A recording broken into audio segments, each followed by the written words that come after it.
Hogwarts Legacy is just around the corner and we have so many gameplay videos, trailers and information to take in to prepare for the release of the game. Whether you're still debating whether to get the game or already have it pre-ordered and want to know everything that you're about to dive into, here it is. This is everything you need to know before buying and playing Hogwarts Legacy. Hogwarts Legacy comes out on February 10th for PS5, Xbox Series S and X, and PC. If you get the deluxe edition, you get 72 hours early access. Release times for the early access recently got put out, and for consoles, it will be a midnight release in your local time, but for PC, we'll have to wait a little longer. PC release times for early access are 10 AM PST or 1 PM EST. Obviously, you have to do your own time conversions to know exactly what time that is for you. For me, it's going to be 4:30 AM on Wednesday morning, which is unfortunate but exciting still nonetheless. If you are planning on playing it on PS4 or Xbox One, you will have to wait until April 4th to get your hands on the game. And if you plan on playing on the Nintendo Switch, you'll have to wait even longer until July 25th. On release day, there will be a day one patch for disc users to download. However, for digital users, it will already be in your initial download unless you preload the game early, in which case there will most likely still be a patch on the release day for both early access and actual release date. There will be no microtransactions in Hogwarts Legacy as stated by the devs, and it's even featured on the Hogwarts Legacy website as a frequently asked question. It is so nice and refreshing to see this and has made me even more hyped for the game and to support these developers in what has been a huge passion project for them. The game has multiple editions for you to choose from, including Standard, Deluxe, Digital Deluxe, and the Collector's Edition. If you pre-order any edition of the game, you will get the Onyx Hippogriff mount as a pre-order bonus. If you pre-order any of the PlayStation editions of the game, you'll also get the Felix Felicis potion recipe, which reveals gear chests on the map for a certain amount of time. If you get the Deluxe Edition, you will get 72 hours early access for the game, the aforementioned pre-order bonuses, except the potion recipe unless you get PlayStation Edition, and the Dark Arts pack, which includes the Thestral mount, Dark Arts cosmetic set, and the Dark Arts battle arena, which has all been featured in the second gameplay showcase. If you get the Digital Deluxe Edition, you will also get the Dark Arts garrison hat on top of everything else. The Collector's Edition gets you a steel case for the game, as well as the Deluxe Edition of Hogwarts Legacy. You will also get the Collector's Edition box and a life-size floating wand with a book base as a cool collector's item on top of everything. You will also get the Kelpie robe as an in-game cosmetic. If you buy the game on PlayStation, you will get an exclusive quest line featuring a Hogsmeade shop, which seems to have a scary horror overtone to it, which will also get you access to a Hogsmeade shop that allows you to sell gear at a higher rate than anywhere else. With this quest line also comes a shopkeeper's cosmetic outfit, which hasn't been as featured in any of the advertisements for the game, but is cool nonetheless. There will be no online play or co-op of any kind at the time of release, though people are speculating and asking whether it could be a thing in the future. I personally am absolutely fine with just single player and for them to add DLC or more game content later down the line. Maybe some Quidditch?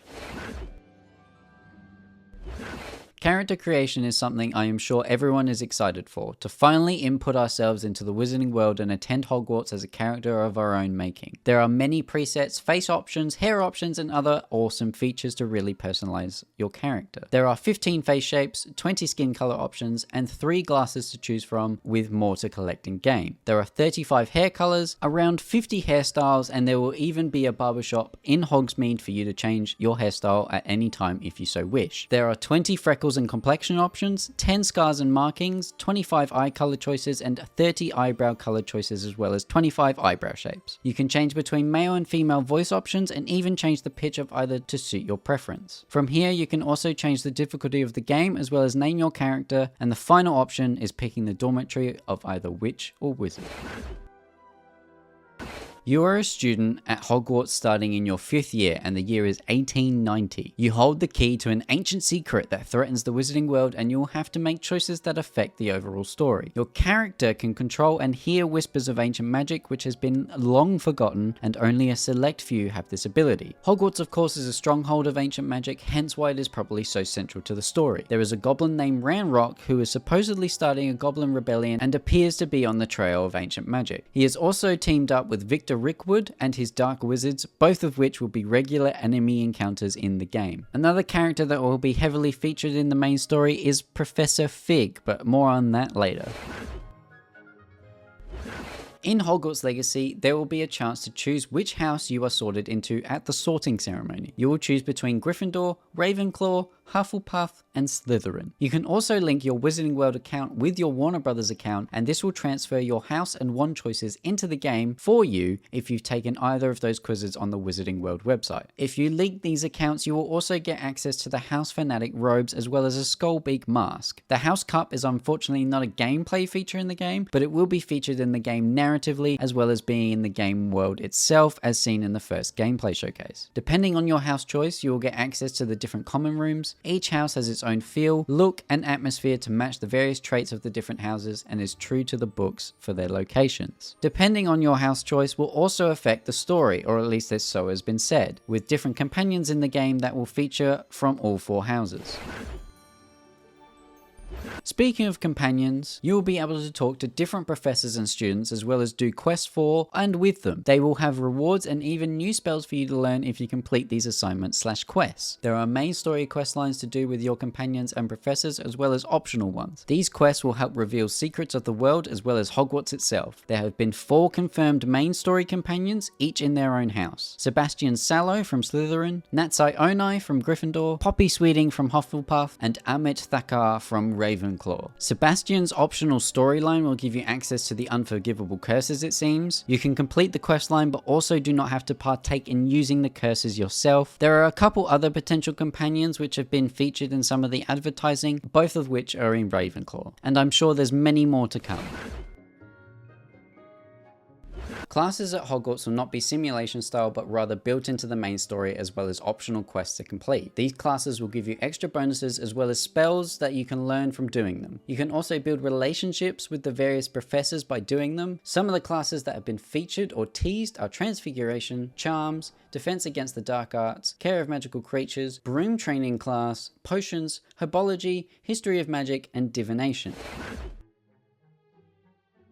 We've had these professors confirmed for Hogwarts Legacy so far, and I'm sure there are more we haven't seen yet. Professor Ronan, who is a Slytherin who teaches charms as well as the extracurricular classes you and a few other students will be participating in to catch you up to the other students at Hogwarts. Professor Hecate, who is a Ravenclaw that teaches Defense Against the Dark Arts and was previously an Unspeakable for the Ministry of Magic. Unspeakables obviously being those that worked in the Department of Mysteries where Harry's prophecy was stored. Merivale Garlick, who was a Hufflepuff that teaches Herbology. Professor Sharp, who was a Slytherin that teaches potions and was previously an Auror for the Ministry of Magic.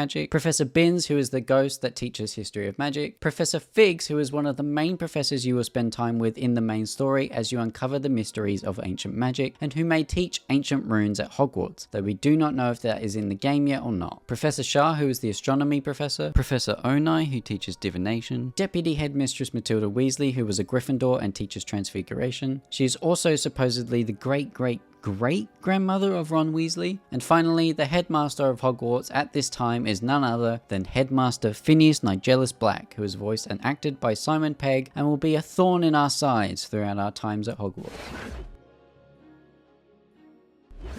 Dialogue options are a feature in Hogwarts Legacy and will affect various story elements as well as companions' outcomes throughout the game. Answers will have a butterfly effect and will change the story and even the ending itself, as the game appears to have multiple endings. The game, however, does not feature a morality system like games such as Mass Effect.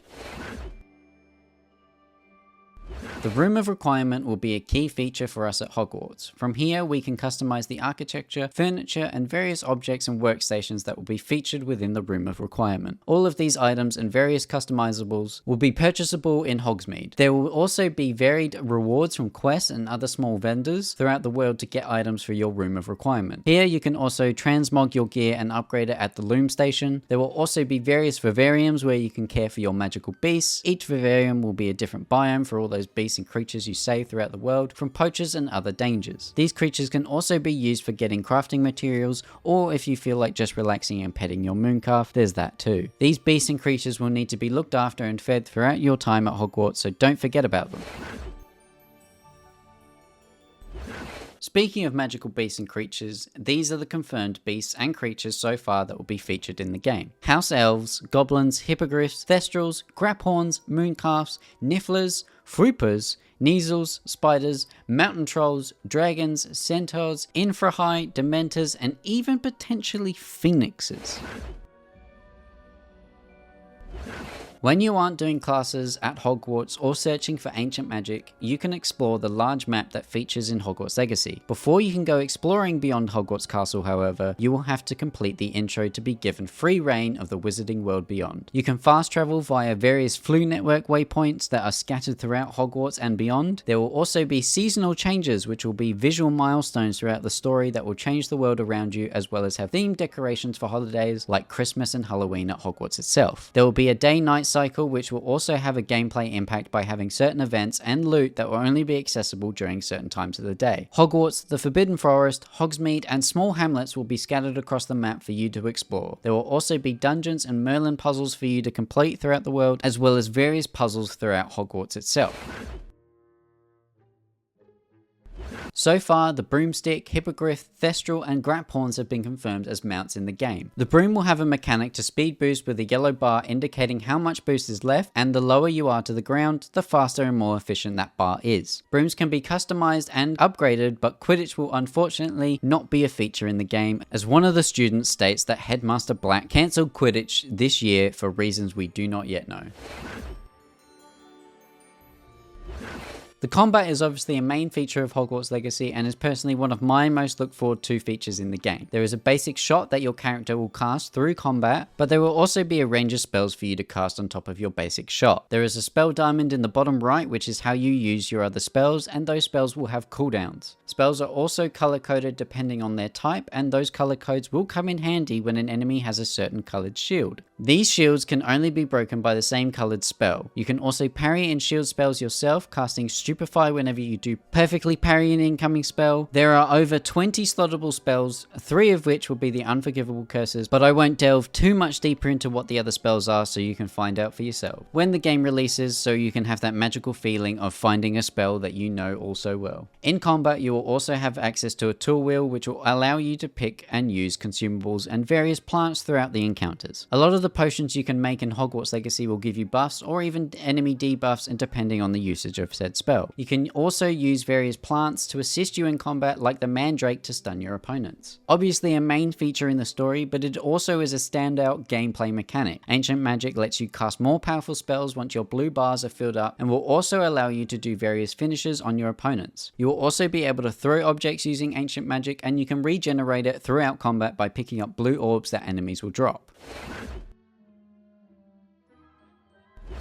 And last but not least is the field guide and your talents. To catch you up at Hogwarts as a late 5th year, the Ministry of Magic has allowed the professors to give you a field guide throughout this year at Hogwarts and possibly future years. Mechanically, this field guide will be the pause menu of the game, where you can level up by speccing into various talent trees and abilities. You will also be able to access the map, quests, outposts, settings, challenges, collections, inventory, and your gear from this field guide menu. This will be a handy tool for us at Hogwarts, not only story-wise but mechanically as well, obviously being the pause menu, and I'm sure we'll be spending a lot of time flicking through these pages, gathering various collectibles for this book, as well as speccing into our talents as we level up in the game. And that is all you need to know before buying and playing Hogwarts Legacy when it comes out very, very soon. If there's anything I missed or you want to discuss points further, feel free to comment down below and tell me. If you enjoyed the video, make sure to like it and subscribe for more Hogwarts Legacy content, the next video being my very own playthrough of the game, which I will also be initially streaming live on this channel, so be sure to tune in then when the game releases. Thanks for watching, guys, and I will see you